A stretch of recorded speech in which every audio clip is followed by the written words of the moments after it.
Tā, godamie klātesošie, es domāju, ka mēs sāksim. Mēs jau esam pieteikumi kuplā skaitā.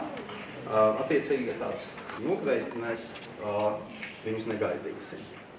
Šodienas mūsu diskusija ir veltīta mazāk zināmiem aspektiem, kas saistās ar pretpadomju darbību. Un arī viens no jautājumiem, par kur mēs runāsim, ir, ko mēs saucam par pretpadomju darbību un cik tālu šīs termins ir vispār leģitīms.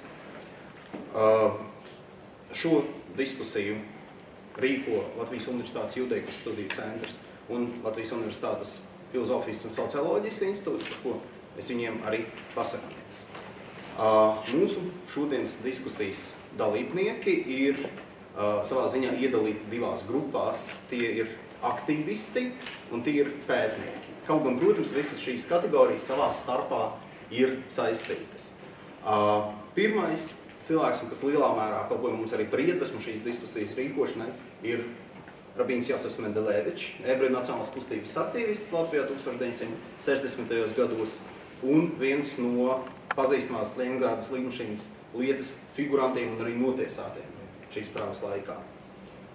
Tad no pētniekiem mums ir Gins Zelmenis, vēsturnieks, VDK Zinātniskās izpētes komisijas eksperts, Dainis Ivans, žurnālists, publicists, Latvijas Tautas frontes līderis, Olga Miheloviča, vēsturniece, kas pēta ebreju nacionālo kustību, Boris Gafts, ebreju nacionālās kustības aktīvists 80. gados, un žurnālists un kultūra vēsturnieks Boris Ravdins.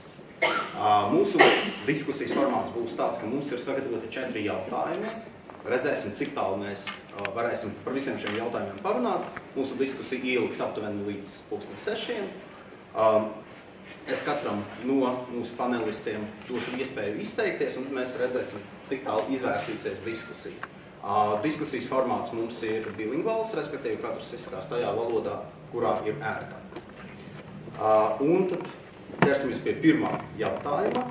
Es ļoti ceru, ka arī mums paliks kaut kāda iespēja diskusijai ar auditoriju. Un pirmais jautājums ir, kādu darbību mēs šodien varētu saukt par pretpadomju darbību un cik vispār šīs termins ir izmantojums. Cik tālu tas, ko padomju režīms sauca par pretpadomju darbību, bija pretpadomju vai nepretpadomju, vai vispār mums ir jāatsakās no šī termina. Mūsu diskusijas nosaukuma figurēja opozīcija padomju varai, vai varbūt mēs to varam pārformulēt kaut kā. Un vai mēs varam arī ieviest šādas darbības kaut kādu gradāciju, vai mēs varam runāt par pretestību, nelegālo darbību, citādu domāšanu par visādiem паведiem. Какую деятельность сегодня мы могли бы назвать антисоветской? Насколько этот термин вообще используем? Насколько он легитимен? Насколько то, что советская власть считала антисоветским, на самом деле таковым было? И можем ли мы ввести какую-то вообще градацию этой деятельности, то есть сопротивление, это нелегальная деятельность, это неофициальная деятельность, это инакомыслие и так далее.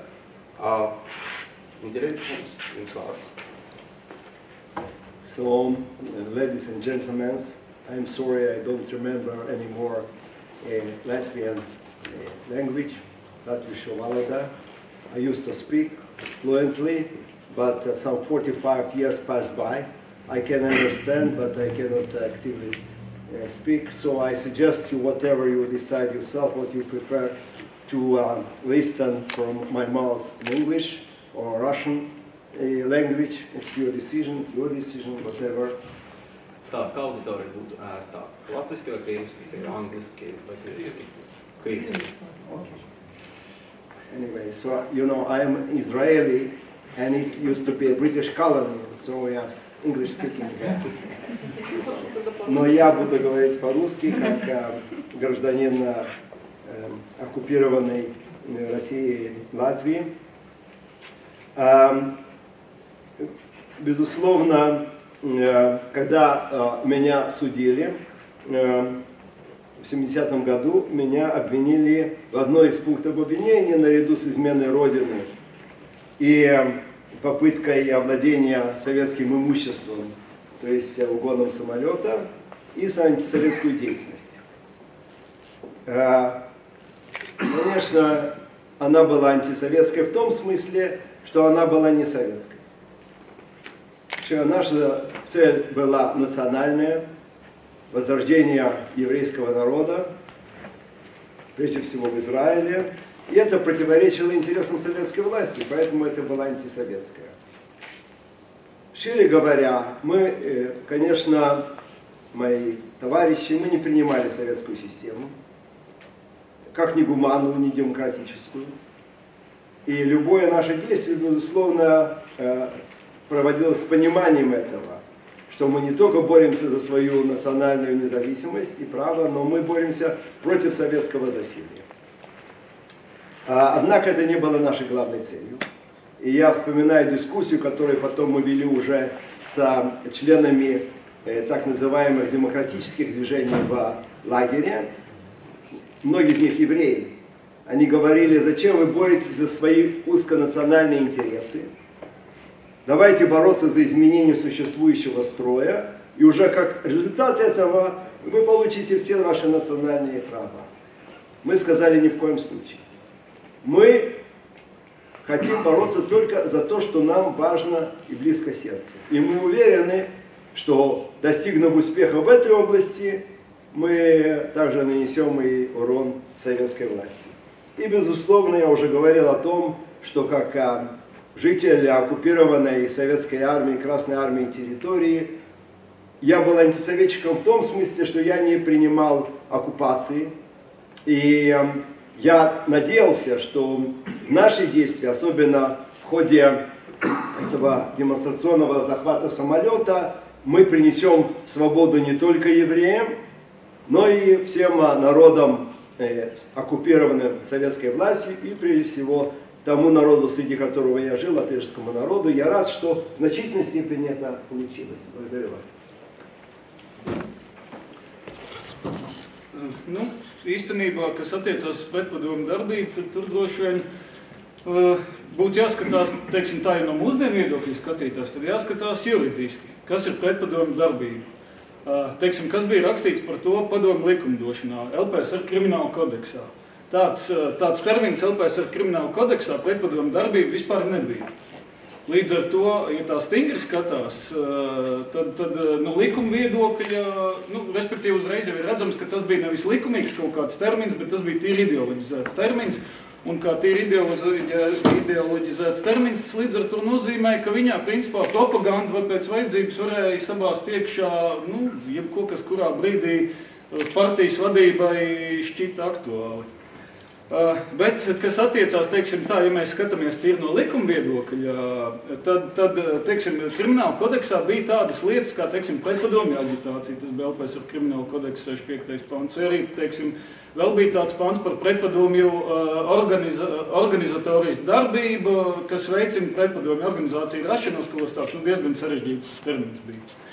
Un, principā, šie bija tie panti, kuros sevišķi visvairāk pretpadomju aģitācijā un propagandā, kurā tad, teiksim, represiju gadījumā, teiksim, partijas vadība vai VDK vadība izdomāja kāds cilvēks ir jāizolē vai jārepresē, tad šis pants tika piemērots, un tajā principā, ja mēs papētam tā laika lietas, tad tur ar pretpadomju aģitācijā ietilpst visdažādākās darbības. Tur ir, teiksim, pat sākot elementāru literatūras lasīšanu. 20. 30. gados izdodas žurnālu lasīšanu varēja tikt traktēt kā pretpadomu darbību.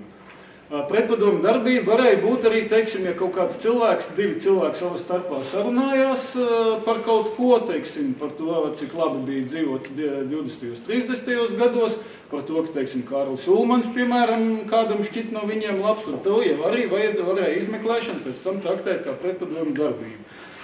Respektīvi, tā galvenā doma ir tāda, ka šis termins pats par sevi bija tik ideoloģizēts, ka viņā varēja sabāzt jebko un arī bāzi jebko.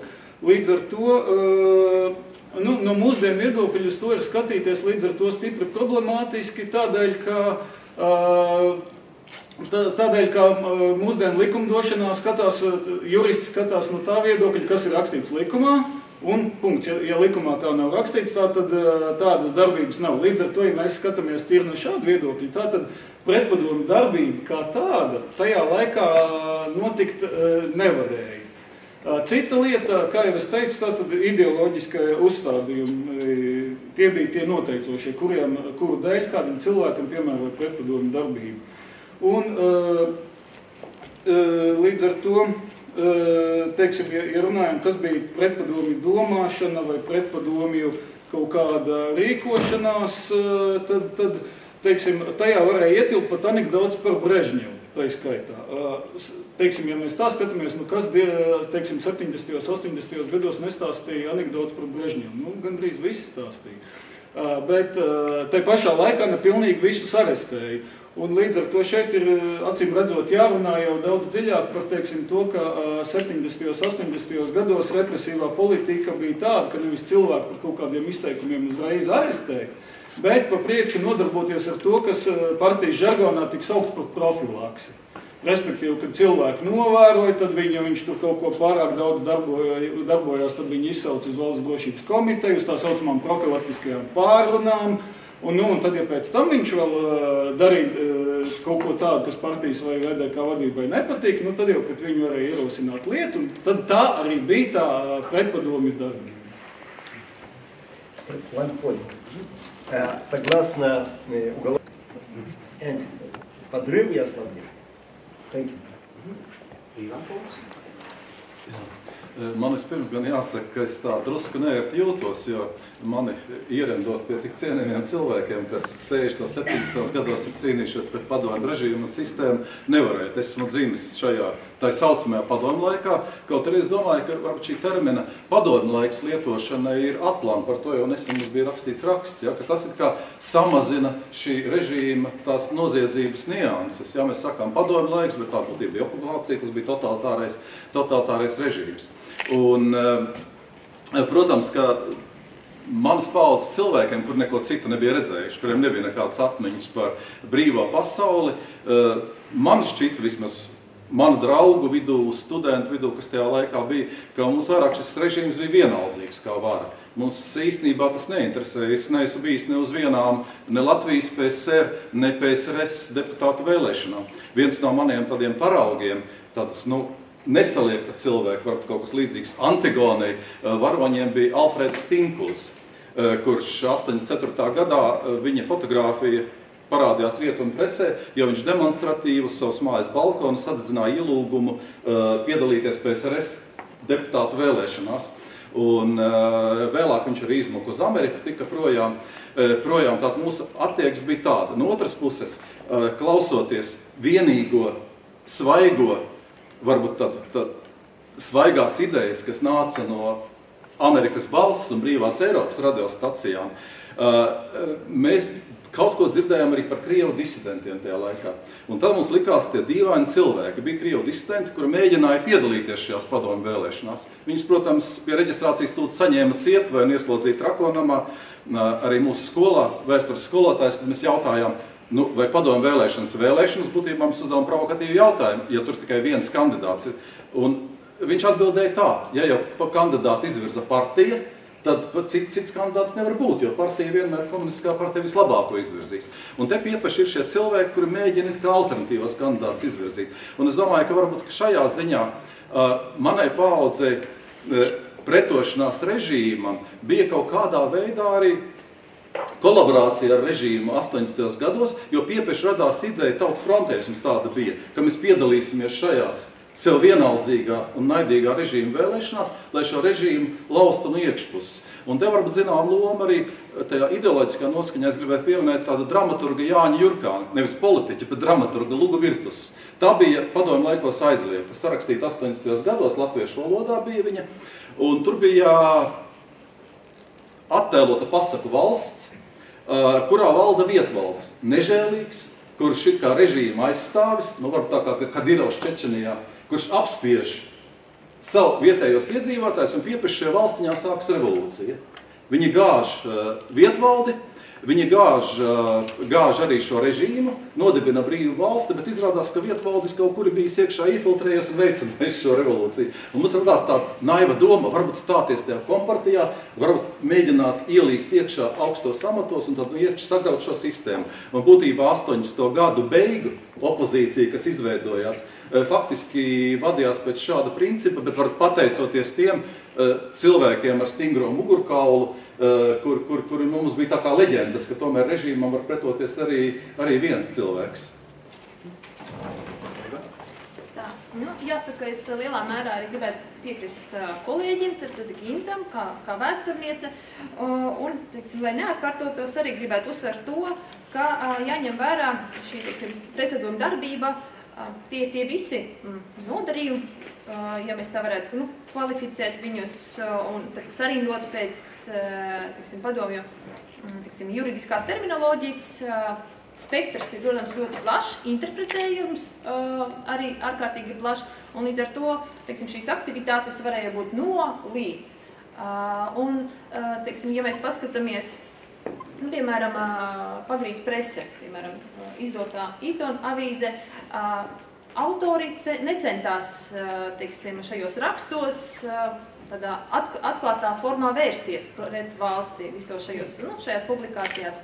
Tas ir no vienas puses. No otras puses, teiksim, kādā veidā mēs varētu iedalīt vai, teiksim, iekļaut šajā pretpadomju darbībā, piemēram, sakopšanas talkas Rumbulā, arī cik tas būtu vērtējams kā pretpadomju darbība. Savukārt, iepriekš arī jūs kā moderators norādījāt šo papildu jautājumu par šo gradāciju.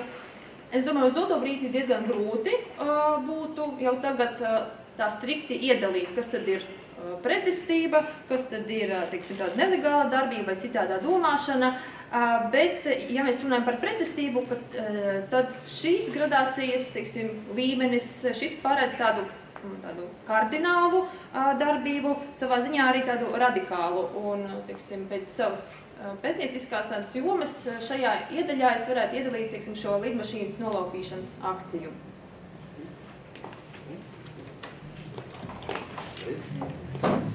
Я хочу, может быть, немножко подвести теоретическую базу, не рассказывать конкретно, как, что происходило, кто как сопротивлялся или не сопротивлялся. Смотрите, мне кажется, что понятие антисоветская деятельность – это некий эвфемизм, потому что никто не был против советов, исполкомов и так далее.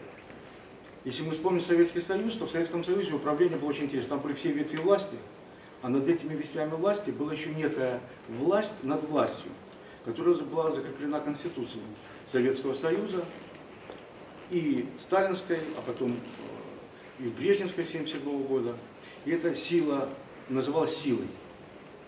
Направляющей, управляющей силой. Это была КПСС. Она закреплена была в Конституции. Что такое был Советский Союз? Это была своеобразная империя, совершенно идеологическая. Она была построена на утопической идеологии, то, что все будут хорошо, когда они победят во всем мире. А для этого использовали некоторые простые, уже изобретенные для них механизмы. Например, принцип нации на самоопределение. С одной стороны, они хотели, чтобы нации самоопределялись таким образом, чтобы входили в состав Советского Союза, или же были ему, так сказать, аффилированы с ним. С другой стороны, был тезис невмешательства в внутренние дела. Это было некое лукавство, которое вообще свойственно было Советскому Союзу. Что такое было в этой глобальной империи идеологической, какое же место занимало евреи и еврейское движение? Теоретически евреи не попадали под определение народа, поэтому не имели права на самоопределение. Что касается, в 1919 году запретили иврит. Запретили, потом разогнали еврейские школы. Получалось так, что единственное, что связывало как бы евреев, это религия. Но эта же религия – это опиум для народа. Поэтому этот опиум выписывали доктора из КГБ очень дозированно. А Хрущев полностью зачистил практически все синагоги, молельные дома, все было совершенно зачищено. Поэтому само существование еврейского какого-то движения просто отрицало советскую власть и коммунистический строй по сути своей. Только само наличие было самым важным для них фактором, что есть было просто отрицание. Не то, что мы сделаем социализм человеческим лицом, без человеческого лица. Евреи хотят уехать, покинуть удивительную страну, где всем хорошо, уехать в капиталистический мир. Они хорошо понимали, что все разговоры о воссоединении семей – это всего лишь методы покинуть Советский Союз. И это понимали и евреи, это понимало руководство Советского Союза. Поэтому везде в КГБ существовали еврейские или отделы, или как в Латвии секции, которые занимались специально еврейским вопросом. Поэтому, что можно сказать? действительно были диссидентские движения, и всякие разные. Но само существование еврейского, некого неразрешенного, неофициального движения, это уже был большой удар по коммунистической идеологии. Все остальное происходило на фоне, я не хочу преувеличивать и преуменьшать, потому что многие народы, многие люди боролись за независимость, за изменение строя и так далее и тому подобное, но само наличие еврейского движения создавало некий фон. Что поддерживало еврейское движение? Во-первых, еврейское движение поддерживало из-за границы, это очень важный момент. Как бы еврейский народ имел государство за пределами досягаемости советской системы, которая хотела с ним бороться и боролась с ним с оружием в руках в течение нескольких больших войн. Войны 67 года, 73-го, 82 году. Когда мы говорим об этом, то можно вспомнить, что там было десятки тысяч советских солдат, воевали с оружием в руках. С одной стороны. С другой стороны, находились во время под давлением демократий западных, которые требовали каких-то определенных соблюдений, подписанным Советским Союзом, деклараций о воссоединении семьи, прав человека и так далее. Поэтому наличие еврейского движения, я считаю, было независимо от того, кто, где какой был герой, то, что делал. Сам факт имел очень большое значение для Советского Союза и по сути был антикоммунистическим по сути своей, а не антисоветским. По сути, разрушающий империю. Благодарю. В конце 70-х, начале 80-х годов я принимал участие в издании такого неподцензурного исторического сборника «Память», а потом такого же неподцензурного исторического сборника «Минувшее». Надо сказать, что люди, которые участвовали в этих сборниках, как авторы, так и редакторы, так и составители, совершенно не думали о советской власти, когда готовили этот сборник. И то, что некоторым людям пришлось испытать обыски, а некоторым аресты и тюремные заключения, это дело совершенно советской власти, по отношению к которой эти историки и не думали, что они занимаются антисоветской деятельностью. Они занимались прямой своей обязанностью выпускать исторические материалы или публикации, или комментарии, или документы. О советской власти речи не было. Это не антисоветская деятельность, это прямая профессиональная историческая деятельность. Cik tālu pagaidām es saprotu no mūsu paneļa, tad šīs termins vispār nav lietojums. Lielākoties nedz to lietoja pati padomju vara, kas par pretpadomju darbību sauca, ko gribēja katrā konkrētā gadījumā. Bet arī paši cilvēki kaut kā, jā, es tieši gribēju iesaistīt auditoriju, jā, Roškā. Jā, es gribēju teikt, ka noteikti lietoja, un 83. gadā, kad mūs tiesāja veselu grupu pretpadomju cīnītājs, Gunār Astru, Vēverjānu mani, tad man šeit ir spriedums no tā laika, jā. Un šis spriedums ir pilns ar tieši šo terminu pretpadomju darbību. Es nolasīšu tikai vienu citātu, jā. Tiesājumi ir Roškalns un Mēveris izdarījuši smagu noziegumu, kas pieskaitām sevišķi bīstamiem valsts noziegumiem, tāpēc viņi sodām ar dzīvības atņemšanu. Ievērojot tiesājumā Roškalna aktīvo darbību noziegumu izdarīšanā, kas izpaudušies ar līdz tiesājumā Vēvera iesaistīšanu noziedzīgā pretpadomju darbībā, tiesas kolēģi uzskata, ka Roškalnam piemērojams Latvijas PSR krimināla kodeksa 65. panta 1. daļa paredzētais papildus sods nometinājums. Un šeit ir ļoti daudz, kur tieši tas teikts pretpadomju darbību. Es domāju, ka, protams, zem šī termina nevar palikt visu to opozīciju, kas tajā laikā bija. Piemēram, ebreju cīnītāji jums bija atkal pilnīgi, jūs to paši arī minējāt, pilnīgi cita doma.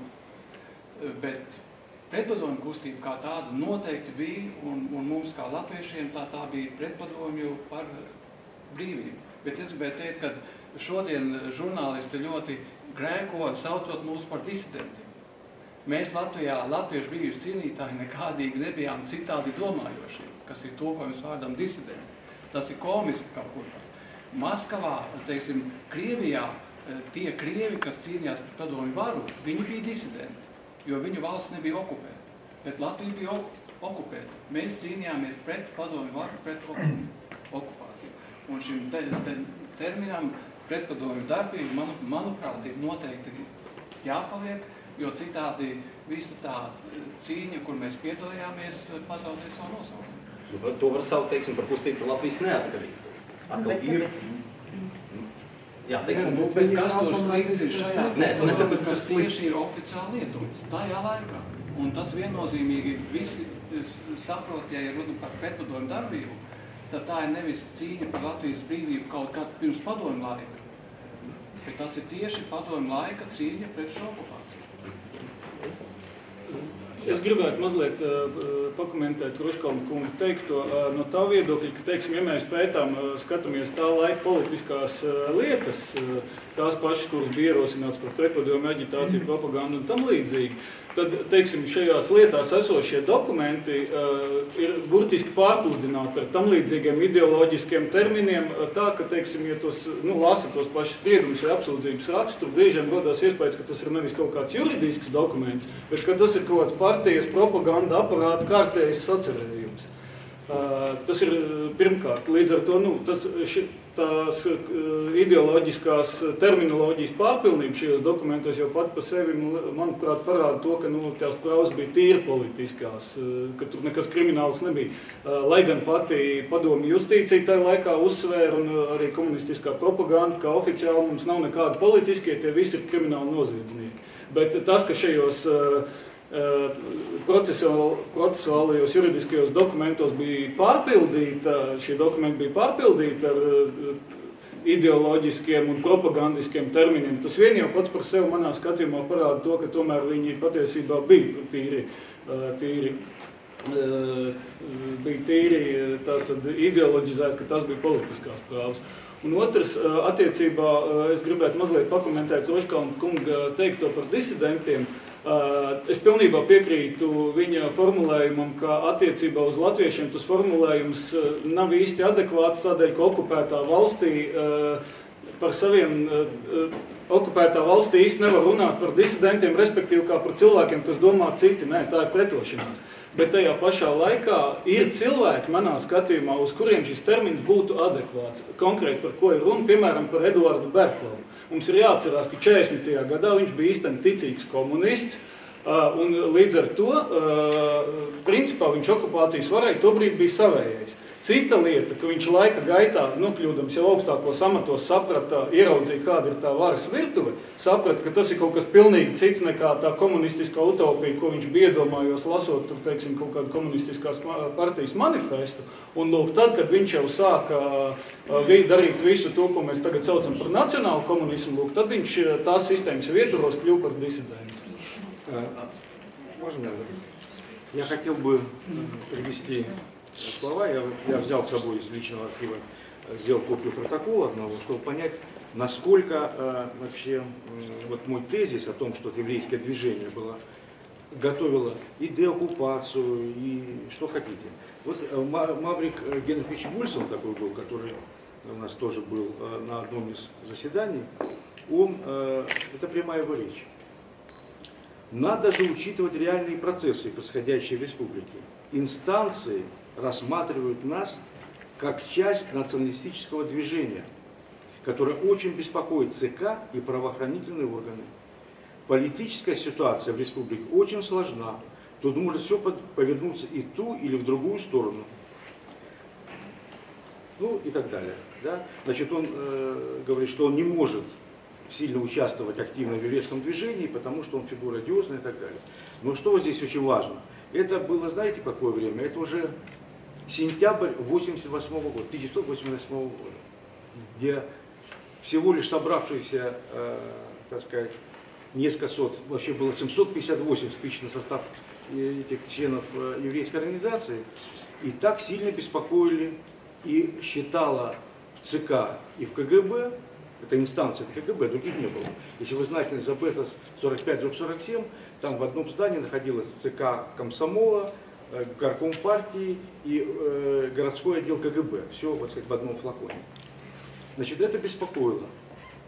В ЦК рассматривали еврейское движение как опасное и как общенационалистическое, национальное движение. По сути, какое оно было? У евреев были свои цели. Я уже повторяю. Это был некий фон, который позволял четко выделять всем остальным. Евреи, кстати, были еще громоотводом, потому что брали на себя больше удар, чем все остальные, потому что советская власть чувствовала в них основных врагов. основных идеологических врагов. Latvijā ne. В Латвии нет. Nu, tā nebija. Juris Ziedons 24 gadu nosētēja. Kurš ebrejs ir nosētējis Latvijā? Gunārs Aspe 19,5 gadus. Речь идет не о народе, я говорю о власти, о Центральной коммунистической партии, о КГБ Латвийской Республики, об этом. Labi, pēdējais jautājums Mārtiņam, tev bija jautājums? Es nezinu, vai tas iedarēsies kopējā kontekstā, bet man būs vairāk par šo vēlīno padomu laiku 80. gadu sadarbības, ko Kāiņš minēja par šo strateģisko iestāšanos partijā ar aprēķinu, ar konkrētu, varbūt pat redzējumu, kāpēc lai iestātos. Un man ir varbūt arī līdz ar to tāds konceptuāls jautājums. No vienas puses skaidri daudz cilvēku šādi pamatot šo rīcību. Bet man ir spilgti prātā vienmēr Māris Zālīts rakstītājs, teiktais. Viņa arī, viņa iestājās 80. gadu sākumā partijā un viņa raksta. Toreiz jau es to sapratu. Mēs tur vairāk vācietiem varējām palīdzēt vēl šo un to. Un es pat šodien vēl ar prātu to saprotu. Taču te pašā brīdī tas man ir palicies kā liels, es tagad kā precīzi pat mēģinu citēt, liels kalna traips līdz pat šai dienai. Lūk, un, protams, dažādi varētu to interpretēt, bet tas, uz ko mani mudina un virza šis Zālītes tā pārdomas, un droši vien arī Daini visas jūsu paaudzes arī kā darbība 80. gadu sākumā un otrā pusē šī strateģiskā apzinātā sadarbība vai iešana partijā, lai mainītu pašus apstākļus, kas tev liek iet šajā partijā. Vai tas ir pietiekoši iemesls, lai mēs pārskatītu vispār šo pašu ideju, iestāšanās partijā ideju, pašu sadarbības ideju tieši 80. gados? Vai tomēr mums to nevajadzētu uzskatīt par pietiekoši iemeslu, lai pārskatītu pašu sadarbību? Man liekas, ka tas nav arī atbildams jautājums, jo šodienas, pagājušās nedēļas sestdienā Imants Lansmanis ir uz jautājumu par to, kāpēc viņš atjaunotams Rundāls pili ir iestājies kompartijā. Viņš teica, es savā dzīvē nevienu komunistu neesmu redzējis. Ja? Un tad es atceros, ka vienu reizi atmodas laikā, jo Nikolais Neilands, viņš teica, tu zini, Rubiks ir jucis. Rubiks, tu zini tā jopiet, jo viņš pat pirtī runā nopietni par komunismu. Ja? Tā kā es domāju, Latvijā komunisms bija ļoti svešs, ja? Un tāpēc varbūt tā bija sveša uzspiesta ticība un mācība, un tāpēc arī, es zinu, man ģimenē bija pilnīgi skaidrs, ka tas, nav kārtīgs cilvēks, nav pieklājīgs cilvēks, kurš iestājas kompartijā, ja? Uz komunistiem skatījās ar nicinājumu, bet bieži arī saprata, ka, savādāk ne, un tai mūsu laikā radās doma, mēs nevaram sagraut, te ir 200 000 padomju armijas, 10 militāro bāzi ar kodola raķetēm, ja? Karu pieteikt mēs nevaram. Un tad radās tā Jurkāna lūga arī, bet tas jau virmoja gaisā, ka varbūt, ka mums vajag mēģināt ieņemt kāds augstāks amats un sagraut iekšienes. Un faktiski jau tas kas notika Gorbačova perestroikas laikā, jau bija tāds sagraušana no iekšienes.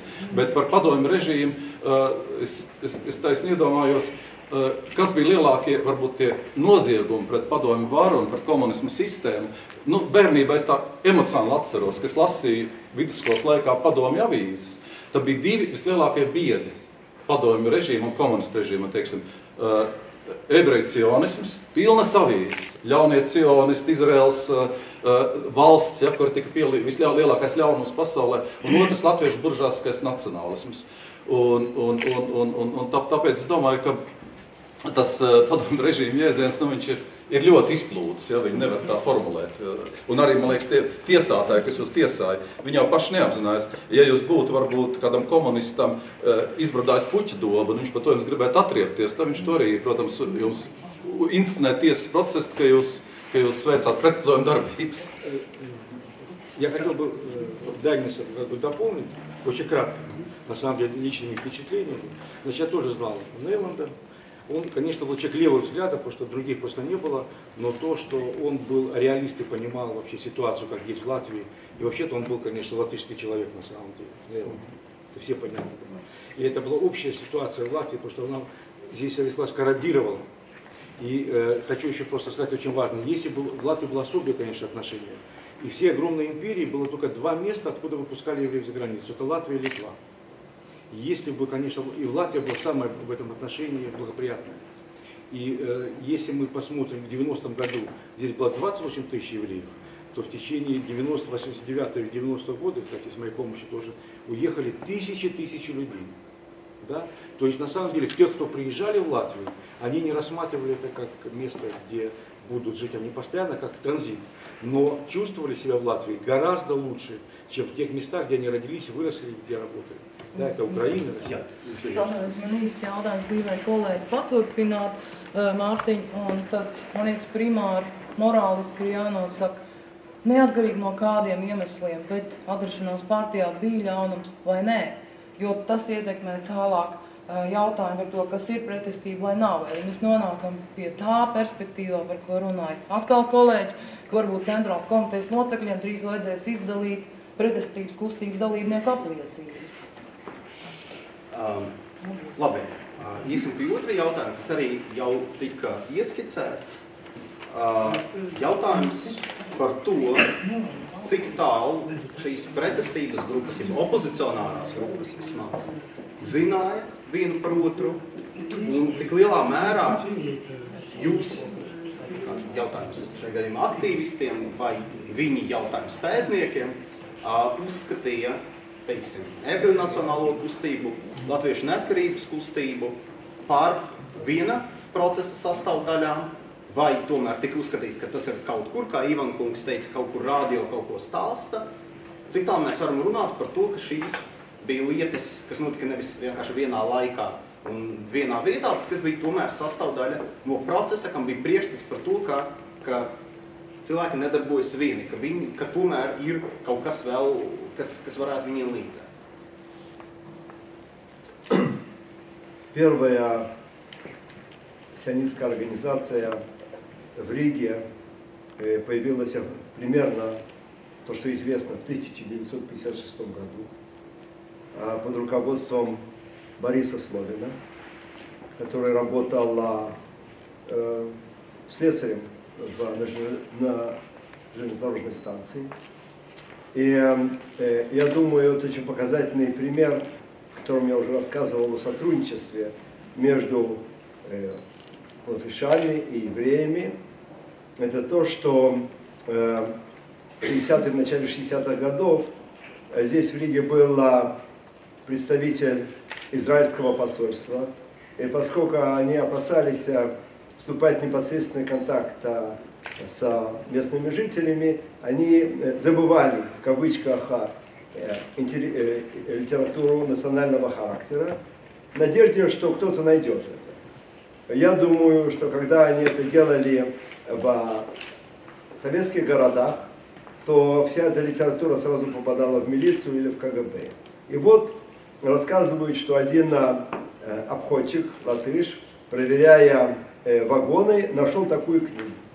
Она была на английском, и она рассказывала о войне за независимость в Израиле в 1948 году. В более широком плане это известный американский писатель Леон Юрис и его книга «Экзодус». Он немного почитал, он знал плохо английский язык, но он сказал, это будет интересно Борьке.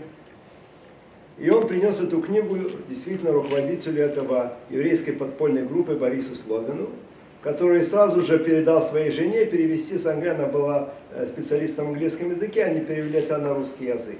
Вот, по-моему, это частный случай, но он отвечает на вопрос о сотрудничестве. Потом, когда я стал участвовать в этом движении в 60-е годы, мы не знали о том, какие есть здесь национальные латышские организации, но мы твердо знали, что в большинстве весь латышский народ является общим национальным движением за независимость, и поэтому могли на них надеяться в разных ситуациях. Я здесь рассказывал вчера такую историю, что после моего суда моя сестра работала акушером в первой городской больнице здесь, и она отсутствовала во время суда неделю, моего суда в Ленинграде. Когда она вернулась, то она просила у старшей сестры отделения извинения за то, что ее не было на работе. И та ей сказала, я не помню сейчас, как это было по-латышски, она сказала, Масляня Евиня, мою сестру зовут Ева. О чем вы говорите? Мы гордимся вами. То есть она прямо сказала, что она понимает, что наша борьба и наша попытка пробить брешь в Кремлевской стене – это рука об руку с национальными аспирациями латышского народа покончить с советским империализмом. Поэтому снова единственным представителем национальной латышской группы, движения, с которым я действительно общался, это уже было в лагере, это был известный Гуннар Астра, мой товарищ, мой наставник, учитель, с которым мы провели несколько лет в лагере, и от которого я научился, как надо вести себя политическому заключенному в лагере. Его достоинство, его самообладание, его отношение к русским оккупантам. Но это было действительно, к сожалению, а может быть и к счастью, только на этом уровне общения с личностями, не с какими-то конкретными организациями. В отличие от этого, общение с этим диссидентским движением, еврейского движения в целом, оно было естественное, поскольку евреи были одновременно и участниками борьбы за коммунизм с человеческим лицом, если говорить в общем, в частности, за разные направления исправления советского строя. И поэтому, я думаю, ярким примером является нынешний председатель еврейского агентства, известный заключенный Анатолий Натанович Чаранский, который одновременно был спокойсменом еврейского освободительного движения в 70-е годы в Москве и одновременно спокойсменом академика Сахарова. Поэтому, когда его надо было садить, его посадили, правда, и не за это, и не за другое, а как американский шпион, который передавал информацию как будто бы иностранным журналистам. Но это как бы неминуемое положение, когда мы знали этих диссидентов. Правда, я в Риге был, можно сказать, местечковым евреем, я этих людей не знал.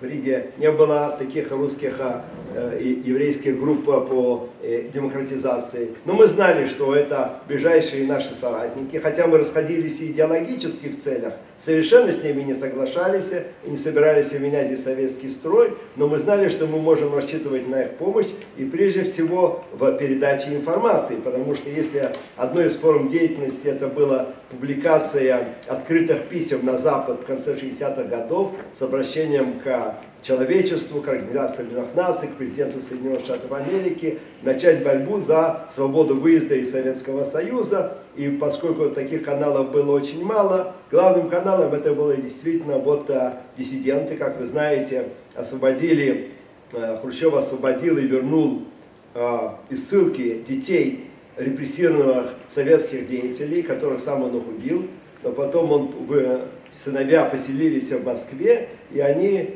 в наглую общались с иностранными корреспондентами, и поэтому могли получить от них и передать все, что угодно. Это был очень важным каналом связи для нашего движения. И поэтому в какой-то степени даже была неразделимость опасная, когда человек, который одновременно занимался национальным еврейским движением, тем же самым временем был связан и с демократическим движением. Это было опасно для нас, потому что это создавало какую-то операцию, какую-то неясность в наших отношениях. Мы всегда ставили принципиальный вопрос.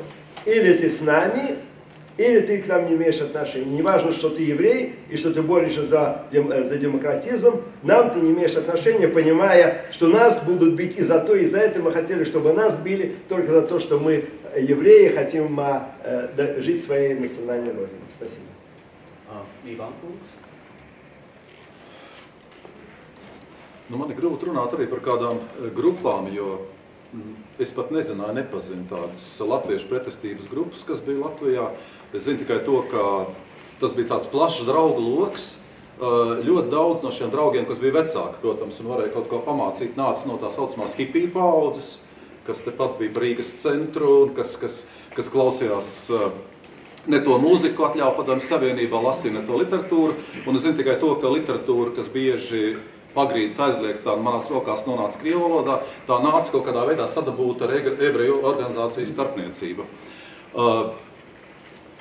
Zināmā mērā tajā laikā arī ebreju pašorganizēšanās šeit Padomju Savienības okupācijas apstākļos man vismaz emocionāli, es atkal nevaru runāt par citiem cilvēkiem, jo es pat par latviešu pretestību zināju mazāk, jo tas bija aizliegtā zona. Par to nekur daudz ko nevarēja uzzināt, kaut kur bērniņos kāds grāmatas varēja izlasīt, un vecāki arī nerunāja. Bet pirmām kārtām Padomju presa rūpējās, lai atspoguļotu gan Izraēlas valsts dibināšanu, gan, protams, savā krāsā, bet mēs jau sapratām lasīt savu rindām. Un tad es zinu, ka lielai daļai, es nedomāju, ka tas bija vienīgās no jaunās paudzes, ebreju valsts pastāvēšana, radīšana, radās kā tāds piemērs. Jo 80. gadi bija, kad latviešiem smēlās ūdens mutē. It kā mūsu skaits bija 51 savā dzimtenē procents no visiem iedzīvotājiem, bet būtībā bija mazāk, ņemot vērā to Krievijas armiju. Un tā bija cīņa par izdzīvošanu. Tad es zinu, ka mēs diskusijās daudz runājam, bet vai mēs tiešām nevaram tā kā ebreji arī paņemt un pretoties un izcīnīt, atgūt savu valsti. Bet tad šī, es domāju, tā kustība bija vairāk, tā kā paraugs bija tāda, ebreju kustība, tas, ka ebreji cīnās par izbraukšanu ārpusē, tad, es domāju, viens ļoti nozīmīgs notikums, kas arī varbūt nav saistīts ar organizācijām, ar šīm saistībām, bet ar Ilja Ripsa sadedzināšanos pie brīvības pieminekļa.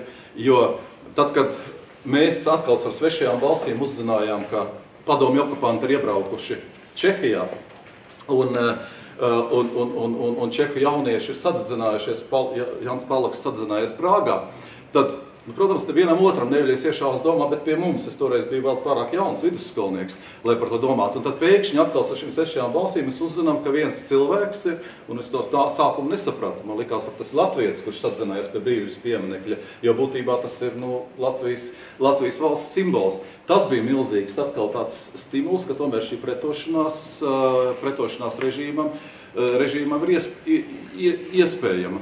Un tad jau 80. gadu beigas aiziet tas, kad es varbūt iesaistos šajās nacionālās atbrīvošanas kustībā, kas toreiz varbūt nebija ne tik bīstama, ne tik sarežģīta organizējuma. Tas jau bija tas, ka sāk pašorganizēties arī pati latviešu tauta. Ka tu visur un tu sajūti kaut kādu atbalstu. Tad, kad 86. gadā Centrāla komiteja bija aizliegusi publicēt par Daugavu, jūs varbūt zināt, kas jau žurnālists uzrakstīja vienu rakstu Daugavas aizstāvībai pret Maskavas projektu, un piepriekš man dzīvoklis pārvērš par tādu kā sacelšanās štābu. Un tad es tādu brīdi domāju, atnāks un mani paņems. Bet tajā pašā laikā es jūtu, ka tā viļņošanās apkārt ir tik liela, ka tie cilvēki no Čekas mājas, ka viņi nobīsies noteikti, jo tas izraisīs plašu rezonanci. Un tad jau varbūt tā bija tā dzirkstele, tas detonators šīs. Varbūt daļai ir ebreju organizācijas, kas bija, varbūt daļai tie latvieši, kas tās protesta vēstules rakstīja, arī pēc jūsu parauga uz rietumu valstīm.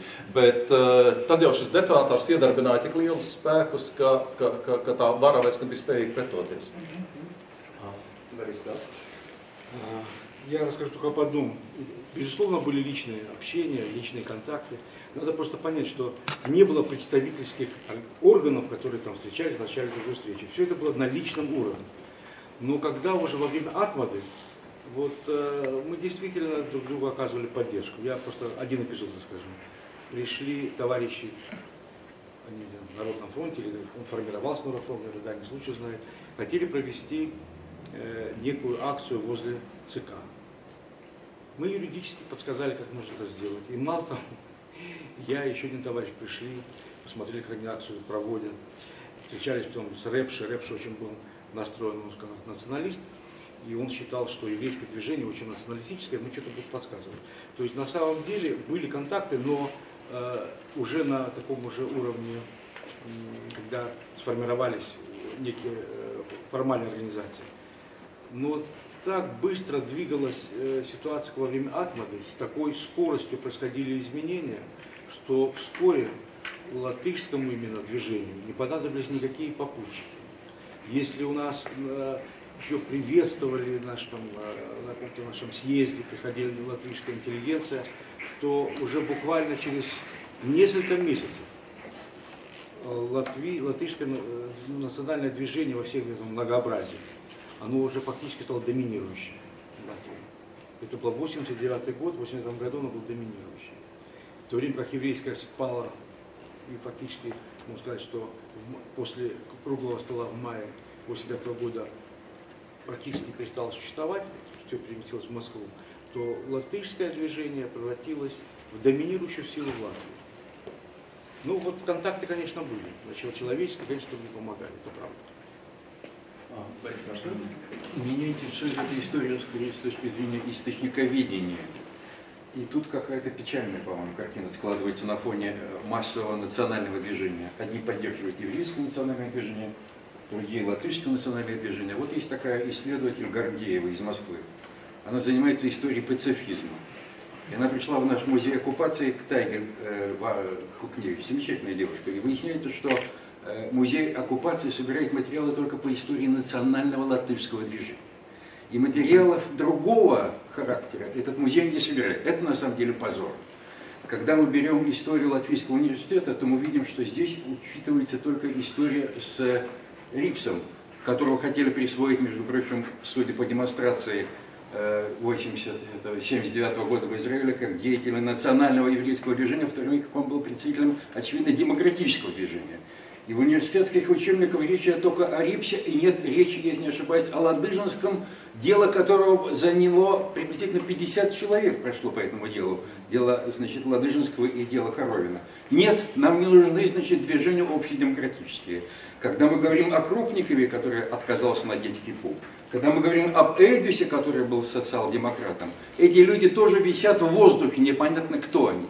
Например, был такой человек по имени, значит, Шкляр. Он был в Литве, занимался русской литературой. В литовском движении его нет, он еврей. В русском движении его нет, он еврей. В еврейском движении его нет, потому что он назывался Литвой или он занимался русским движением. Куда же деть этого несчастного Шкляра, когда мы все разбираемся по каким-то национальным движениям? Это печальная история. Бомбин, который один из основателей движения хиппи, по крайней мере, вот на этой территории Прибалтики, не только Прибалтики. Он говорил о печальной истории о том, как вот развалился в августе, значит, Советский Союз, у них палатки на Гауе, и вдруг выясняется, что в этих палатках на утро вывешивают национальные флаги. Хиппи вывешивают национальные флаги. По-моему, это печальная история, дискредитирующая все хиппи-движение. Мы можем посмотреть протоколы допросов и по самолетному делу, и по околосамолетному делу, и по, значит, и по делу Ладыжинского, и по делу другим. Выясняется, что все эти национальные движения были довольно хлипкие, судя по тому, как они спокойно раскалывались на этих допросах. Раскалывались не потому, чтобы продемонстрировать свое движение духа, а по разным совершенно другим причинам. Значит, что нужно делать, на мой взгляд?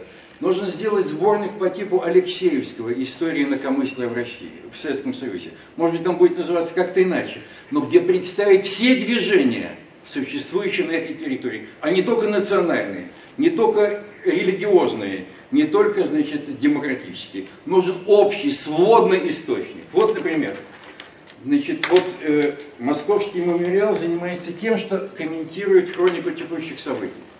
Хроника текущих событий издавалась, как вы помните, с 1968 года по 1983 год, 15 лет. Значит, вот они попросили меня прокомментировать людей, участвовавших в общественном движении и отмеченных в хронике. Их здесь приблизительно 100 человек. Почему этим должен заниматься исключительно Московский мемориал? Потому что это имперская, что ли, инстанция? Почему этим не занимаются местные люди? Почему только местное национальное движение нас интересует? Как будто общедемократического, как будто религиозного, нет, религиозники одно, национал другое, пацифисты третье, активисты четвертое и так далее. Это довольно печальная картина, с которой мы сталкиваемся, но такова история 20 века. Вместо религиозных войн, между государственных войн у нас существует сегодня межнациональное противостояние на фоне национального, ну что ли, возмущения. Без этого не обойтись, но нужно еще и совокупный какой-то сюжет. Спасибо. Да, я думаю, что латышская государственность или латышская история грешит очень много тем, что они не отдают должное место нашему рижскому движению, прежде всего рижскому самолетному процессу.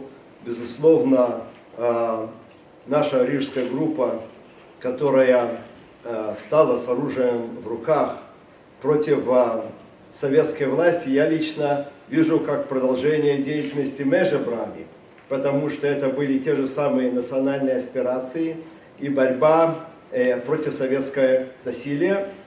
Тем более, что, безусловно, наше дело, наш арест и все, что с этим развернулся, внесло большую лепту, как уже здесь было сказано, в дело освобождения Латвии.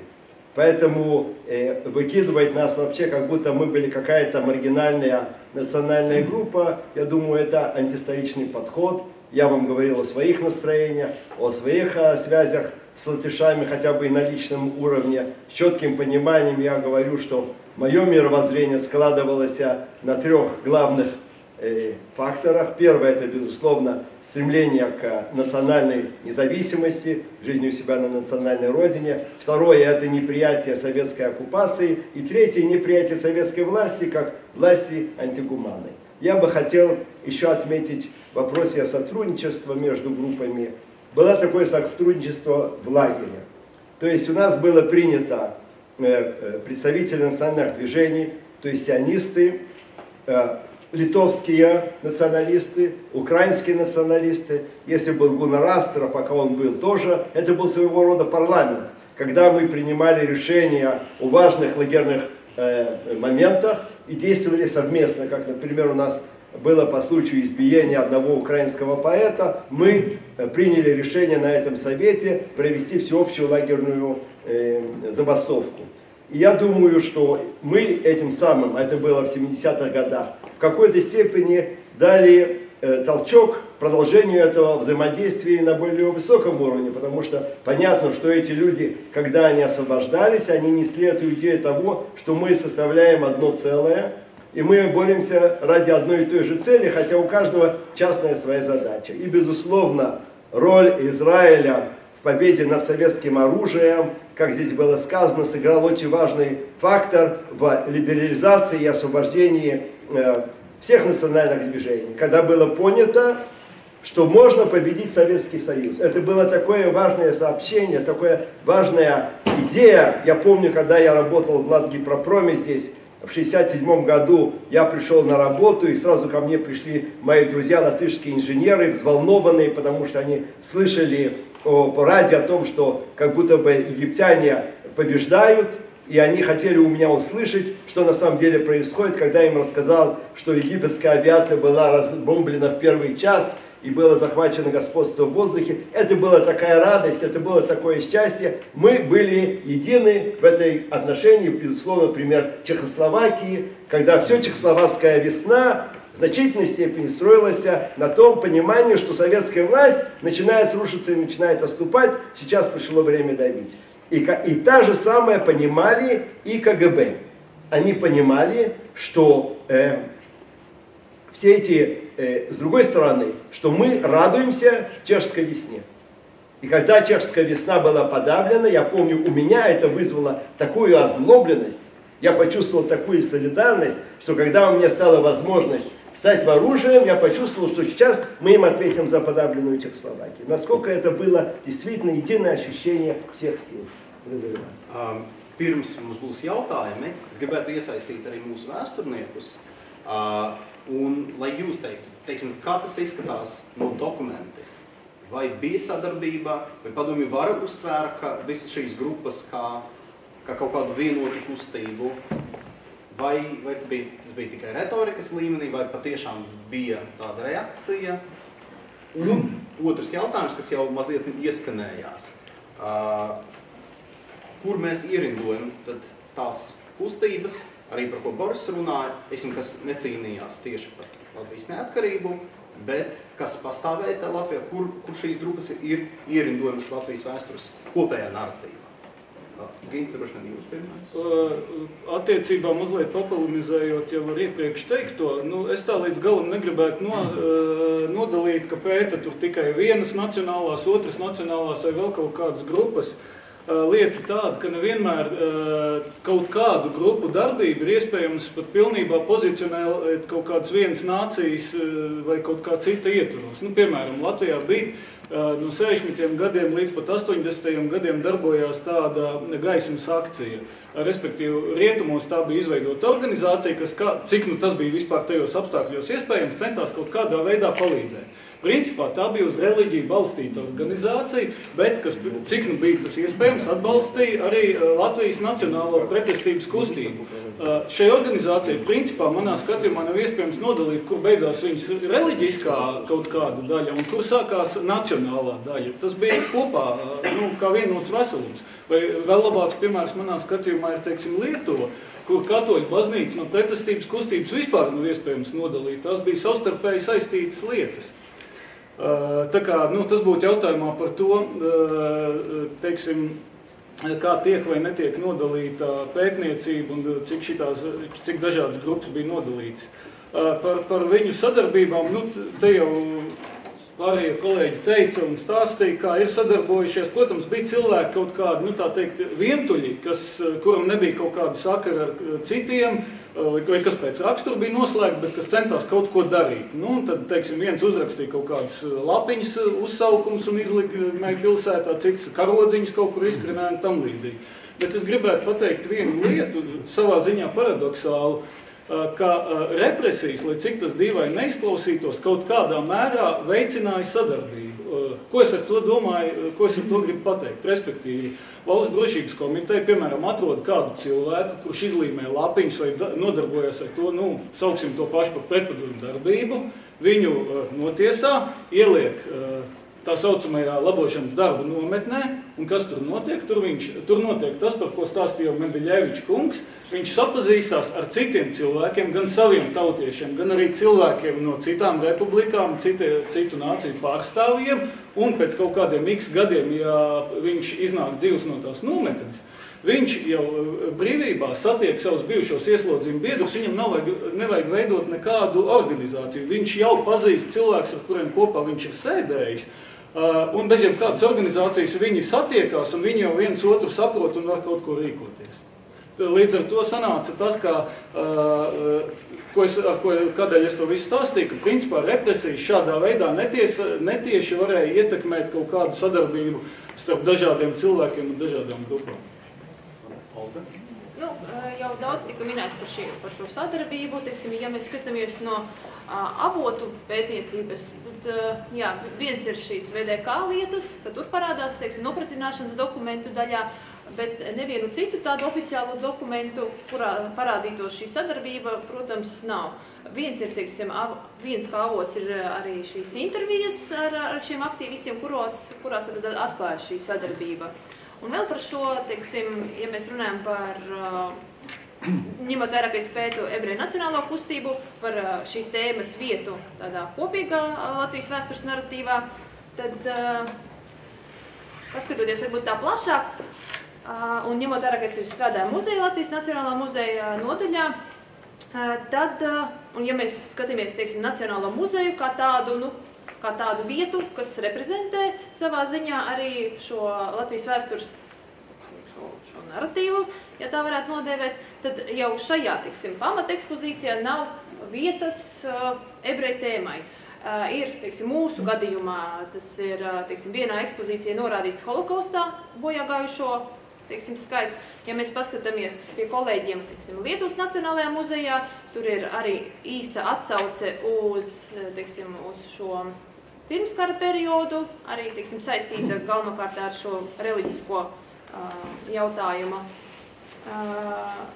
Un līdz ar to, teiksim, būtu jāsāk ar to, kur iedalīt jau, teiksim, ebreju vēsturi Latvijas vēstures kontekstā. Un jau no tā izejot, tad jau mēs varam arī, teiksim, šīs tālākās, šīs gan kustības, tajā skaitā arī opozicionārās, jau mēģināt, teiksim, iesaistīt kopīgā Latvijas vēstures kontekstā. Godīgi sakot, es tā arī nesapratu, ko mums darīt, bet, labi, tad tagad pārējais pie jautājuma, būs Kantonis, pie jautājums.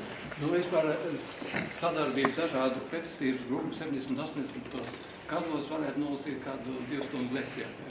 Es šeit tikai nosauku dažus punktus. Šī sadarbība bija ļoti plaša. Pirmkārt bija Solžņīcina fonds, viņš savu Nobela prēmiju ziedoja atbalstam vajātajiem, un Padomju Savienībā regulāri tika iesūtītas naudas šiem cilvēkiem, tām ģimenēm, kuru tēvi vai mātes bija nometnēs. Un arī caur manīm nāca un caur mūsu Latvijas neatkarības kustību daudzām ģimenēm Latvijā. Es zinu, ebreji tur arī bija. Mēs dažkārt nezinājām, kas tie pa cilvēkiem ir, bet bija norādījums tur tādu un tādu summu nodot tur un tur. Tad mums bija ļoti cieša saistība ar Lietuvas pretošanos kustību, kura bija saistīta savukārt arī ar baznīcu, katoļu baznīcu. Viņiem bija savas tipogrāfijas, un mums viņi iespieda 79. gadā Krievijā uzrakstītu Volpinā brošūru tiem, kam priekšā stāv pratināšana. Kaut kādos 2000 eksemplāros, kāds 5 pakas vēl atrada sievas dzīvokļa klavierēs, tad, kad mums bija pratīšana. Ja, tad Latvijā ilgus gadus darbojās 3 pagrīdes tipogrāfijas Krievijas pagrīdes baznīcā. Līgatnē bija viena, Jelgavā mācītāja mājas Bēniņos 2 un Ventspilī 3. Baptisti? Jā, tā bija pagrīdes baptistu tipogrāfijas, kur tika iespiesti dažādi materiāli, pie tam ne tikai reliģiski. Un šajā Ašnevicu mājā Ventspilī, viņu mājas garažā Bēniņos 25 gadus dzīvoja un atradās un darīja savu darbu šīs Krievijas pagrīdes baznīcas vadība. Un tur bija arī tipogrāfi. Baptistu labāka Lietuvas. Jā, un viņiem apakšā pirmā stāvā piebūvē bija pirts, un katru piekdienas vakaru uz šo pirti nāca Ventspils Čekas vadītāja sieva. Un neko nenojauta, nezināja, un tas bija zināms piesekts, viņi ne tālu tur bija, tā kā fakti bija interesanti ļoti. Man personīgi Maskavā ebreju organizācijas cilvēki palīdzēja satikties ar žurnālistiem. Es atceros, bija Šterna žurnālisti, 81. gads, 82. gads, tur dzīvokļos, kur bija tikšanās, interesanti, viss tas bija tā kā sadarbība bija ļoti interesanta. Tad viss mūsu informācijas kanāls uz rietumiem Latvijas neatkarības kustībai gāja caur Igauniem, caur Igaunijas pretestības kustību. Tur bija Ants un Marta Tomsoni, kur katru mēnesi vismaz vienreiz es uzliku bārdu, parūku, lai tiktu no mājas ārā bez sekošanas un braucu ar nakts autobusu uz Tallinu. Tur no Helsinkiem ar tiem kuģiem brauc iekšā cilvēki, kuriem bija zem apģērba aplipināt visas mantas priekš mums, literatūra, grāmatas, šabloni dažādi. Mēs pretīm devām savukārt visu šo informāciju, kas nāca arī no Maskavas, arī caur Sakarovu, no Sakarovu grupas daļa informācija nāca caur mums, un tad es vedu uz Tallinu. Tā kā šī sadarbība faktiski bija ļoti plaša. Mūsu Latvijas neatkarības kustību finansēja, mums bija 20 cilvēki, mums bija ļoti plašs tīkls, finansēja Rumānijas ebrejs Rauls Valenbergs, kurš bija pats nosēdējis Rumānijā 18 gadus pazemes bunkurā, vispār drausmīgos apstākļos. Pēc tam viņš rietumos kļuva ļoti pazīstams un mums izveidoja un izzināja krievu valodu mazliet. Un mums izveidojās sarakstu, un viņš regulāri sūtīja mūsu pagrīdes darbam naudu. Tā kā faktiski šī sadarbība starp tām nopietnām grupām, kuras bija organizētas, jo pēc sistēmu var efektīvi darboties sistēma tikai. Teiksim, tie individu mēģinājumi uzvilkt karogu bija labi, bet tas bija kaut kas cits. Tamdēļ varbūt nevajag arī jaukt kopā šo pretestību, ko darīja atsevišķi cilvēki, vai tur hipiji vai skolnieki spontāni, jo šī pretpadomju kustība, kas bija organizēta, tā ir pilnīgi cita pasaule.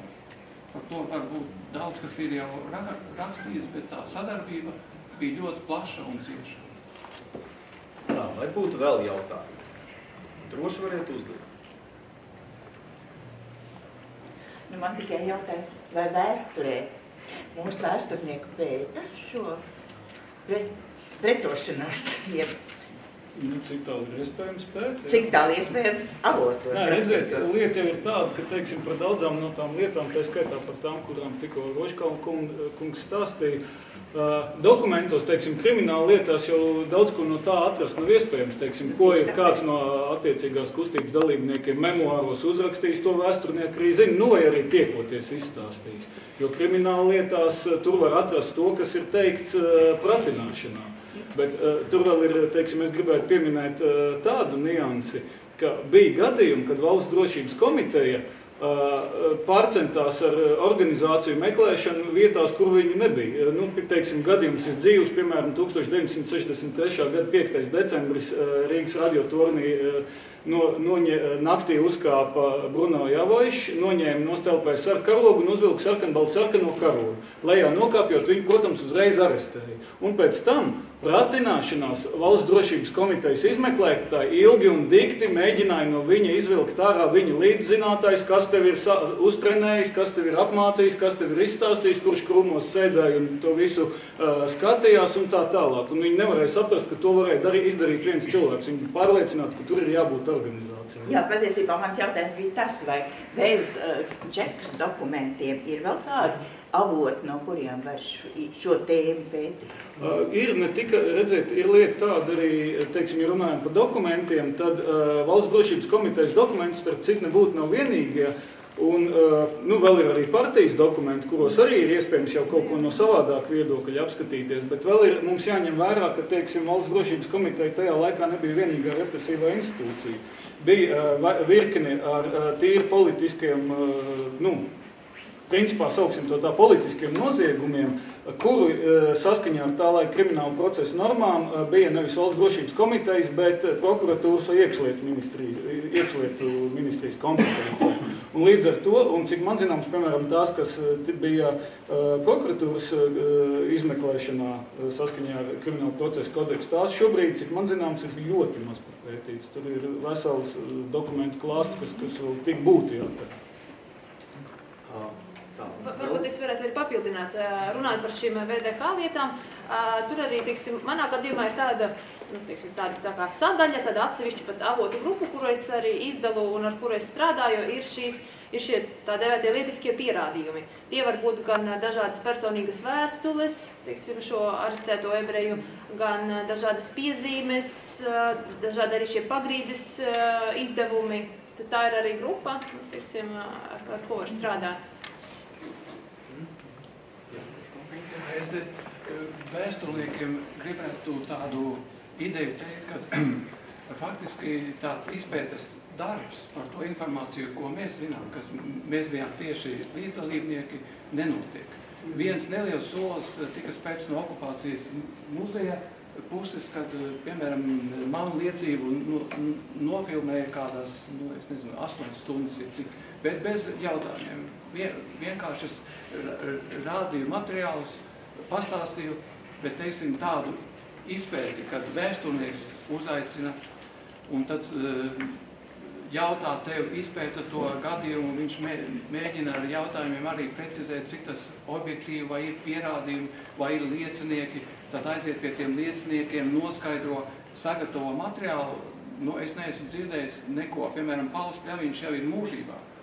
Bet viņa galvā bija tik milzīgi daudz informācijas. Viņš vadīja Gaismas akciju un Latvijas neatkarības kustību atbalstīja un daudz ko citu. Man liekas, neviens no vēsturniekiem runājis ar viņu, un tas ir pazudis materiāls. Vēvers Jānis, viņam pašam ir vēsturnieka gars iekšā. Viņam mājās ir plaukti ar dokumentiem, viņš vāc no visām pusēm. Jānis nav teicis, ka kāds vēsturnieks būtu gājis un interesējies kaut ko. Mēs aiziesim, un viss tas puse pazudīs. Varbūt vajadzētu padomāt par to. Tikai jautājumu Josefam Levičam uzdot. Maybe in English to be... You can speak in English. I mean, I can ask in English and you can answer in Russian, just to be clear. What kind of processes, since we were talking about the links between various Jewish activists and Latvian activists, and what kind of processes went on in the camps, in the prisons? What kind of contacts were made or dynamics, not, I mean, I guess personally with you, but also in general that maybe you observed or, yeah. Ну, я думаю, что, во-первых, каждая национальная группа работала ради своих интересов, и украинцы в основном были, литовское национальное движение, армянское национальное движение. И больше не было таких больших групп. И они, безусловно, видели в себе лидеров национального движения. Крымские татары. Крымские татары не сидели, в лагерях я их не встречал. А Джемилев? Ну, это был один, а там были сотни людей. Да. Ну, я с ними не встречался. Ну, да, безусловно, были отдельными. Я говорю, как большие национальные группы, это были украинцы, литовцы, в какой-то степени армяне.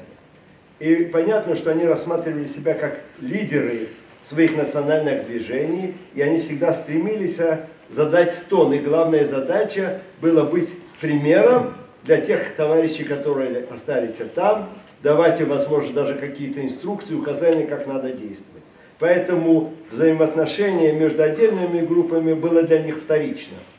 А это в основном касалось только то, что называется статуса политического заключенного. То есть мы поставили себе задачей не допустить, чтобы КГБ или лагерная администрация относилась к нам как к уголовным преступникам, а чтобы они относились к нам так, как следует относиться, хотя они не признавали, что есть политические у них заключенные, но мы хотели явочным порядком установить этот статус, не трогать на нас, не кричать на нас, не заставлять нас работать. Так. Это было другое несколько направление. Совместных национальных акций у нас не было, и совместных писем у нас какого-то обращения всех как общего национальных фронтов тоже, к сожалению, не было. Ar nožēlošanu jāatzīst, ka tiešām Latvijas vēsturnieki ir diezgan kūtri, jo burtiski minētā Gorģieva atbrauca Maskavas memoriāla uzdevumā uzzināt kaut ko par Lidiju Daroņinu, uzzināt par Vēderi. Man bija jāaizved viņu pie Lidijas, viņu ierunāja veselas 2 stundas interviju, un meitenes interesējās būtībā par it kā svešām sev lietām. Un, cik es zinu, Latvijas memoriāls, viņš jau turpina eksistēt, viņu finansē Maskavas memoriāls. Tur sēž viena kundze, es ar viņu satikos, viņa reiz gadā aizbrauc uz Maskavu, vienkārši tāda ekskursija, piedalās kaut kādā konferencē. Un nekādas intereses par memoriālu, viņiem ir ārkārtīgi daudz materiāla arī par latviešiem, par visiem. Jo tā ir tiešām spēcīga organizācija, kaut arī viņi tiek presēti un tā tālāk. У меня вопрос к Равену Менделеевичу. Как вы объясняете то, что рижское еврейское движение было иногда быстрее реагировало и вообще организовалось, иногда до московских, в принципе, до центра, скажем. И еще Илья Рипс, который тут самый тоже знаменитый, он, в принципе, действовал в одиночку. Вы смогли организоваться вместе и планировать самолетное дело. Вот как вы объясняете по вашему опыту, как это происходило? Ну, я начну с конца. С профессора Илья Рипса, вы знаете, он очень известный заслуженный профессор Иерусалимского университета. Он очень своеобразный человек. Будучи вундеркиндом, он просто всегда делал все сам. Поэтому он, безусловно, если бы он был меньшим вундеркиндом, он бы легко вступил в контакт со всеми нами, потому что мы были рядом с ним. Мы знали его семью, его друзья общались с нами. Но это был вот такой человек, как говорят, инзих. Он был сам по себе. Поэтому то, что он сделал, это, конечно, ему честь и слава. Но это можно действительно объяснить, как человек сидел, думал, переживал и сам себе решил пойти на такой героический шаг. Теперь напомните первый вопрос, если... Почему в Риге евреи да. Я говорил об этом вчера на встрече и объяснил это 2 главными факторами. Первый фактор это то, что когда НКВД в 1940 году вывозила активистов латвийского движения, демократического движения, промышленников, редакторов. Она вывозила также в Сибирь и евреев, еврейских лидеров еврейских партийных движений, религиозных движений, еврейских промышленников. И в то время все их, конечно, оплакивали и как бы обращались с ними, что они идут в последний путь. Но очень скоро оказалось в 1941 году, что они были как раз единственные, кто спаслись. И поскольку в то время, как я понимаю, было около 2000 таких евреев, которые были интернированы, те, которые выжили из ГУЛАГа, смогли в конце 50-х, в начале 60-х годов вернуться в Латвию. И, естественно, это был совсем другой человеческий материал, который мог быть в Москве, когда там это было второе поколение уже постсоветской власти, и поэтому их аспирации, их решимость, их неприятие советской власти, оно было совершенно другое. То есть, например, я, когда начал свое молодые годы вовлечение в еврейское движение, я там встретил членов движения Бейтар, которое было создано именно, интересно, тоже в Латвии. Как вы знаете, Бейтар — это прообраз существующей партии, которая сейчас находится у власти, во главе с Жаботинским. Именно Жаботинский именно в Латвии решил создать эту организацию, так что, может быть, действительно речь идет, я не хочу быть таким националистом, но, наверное, латышские евреи были каким-то особым породой людей, которые как-то очень были, может быть, действительно это как бы особенности окружения латышского народа повлияли на то, что это были люди очень организованные, мобилизованные и целеустремленные. Было много довоенных евреев. Вот я об этом и говорю. Не совки. Да, вот я именно об этом говорю, что когда они вернулись, и даже не все вернулись. Я в Москве сходил в синагогу, и была какая-то большая съезд раввинов из всего Советского Союза.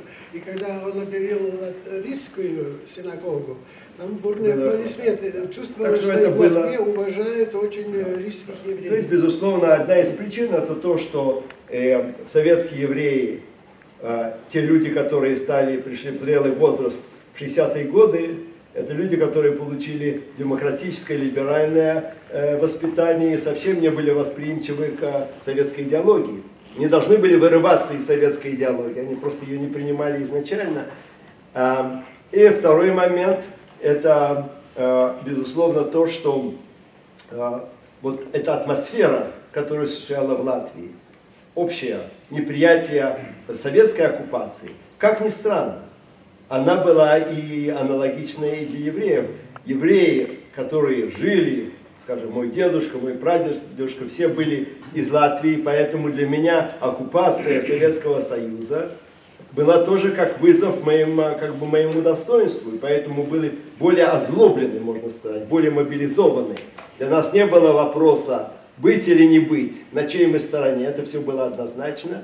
И я говорю, возможно, еще какая-то специфика, я не проверял, скажем, каким образом это сотрудничество наций, латвийской и еврейской, повлияло на особый характер рижских евреев, но я знаю, когда у нашего командира, который руководил нашей операцией по захвату самолета, Марка Дымшица, царство ему небесное, он скончался полгода назад в возрасте 80 лет в Израиле, у него спросили по израильскому телевидению, а как вы думаете, вообще то, что вы задумали, это было реально? Он сказал так.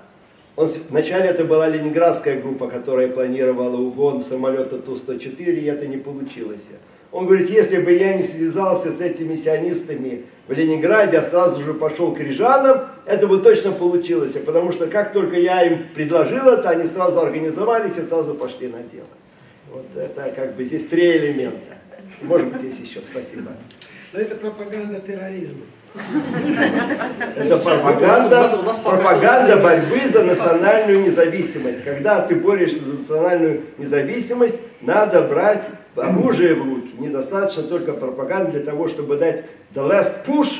Надо обязательно это делать силой. И поэтому я, конечно, не меже брались, но в какой-то степени я чувствую себя продолжением этой борьбы. Очень короткий вопрос.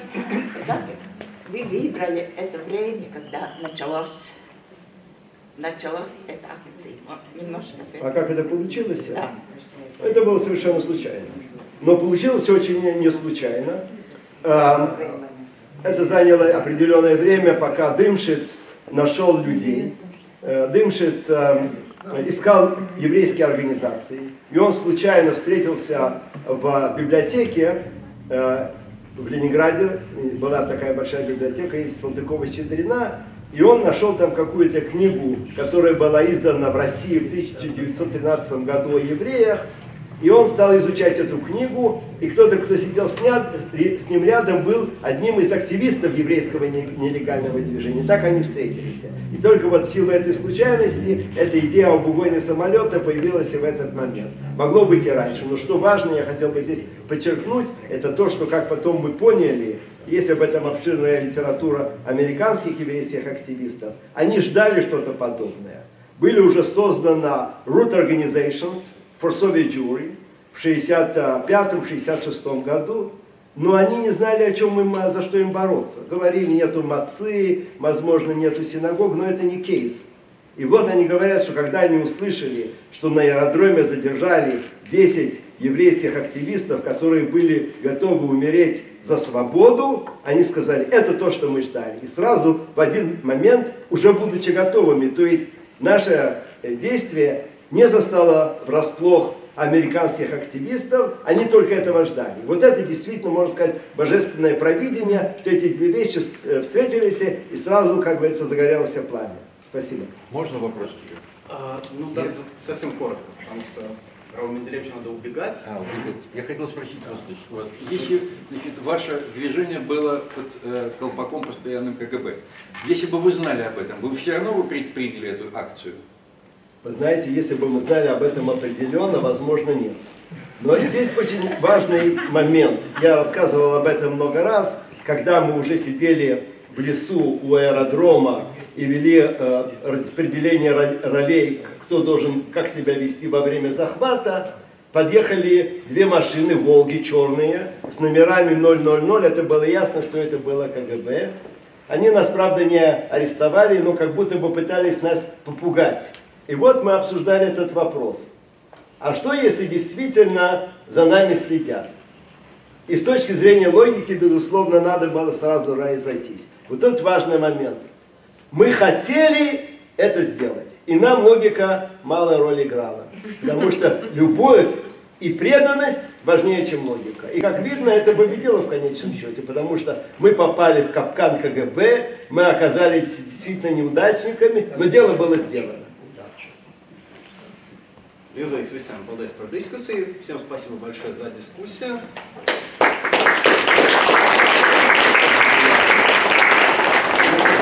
Panelistiem. Kaspar, es tā saprotu, ka video ieraksts būs kaut kad, kaut kur pieejams internetā.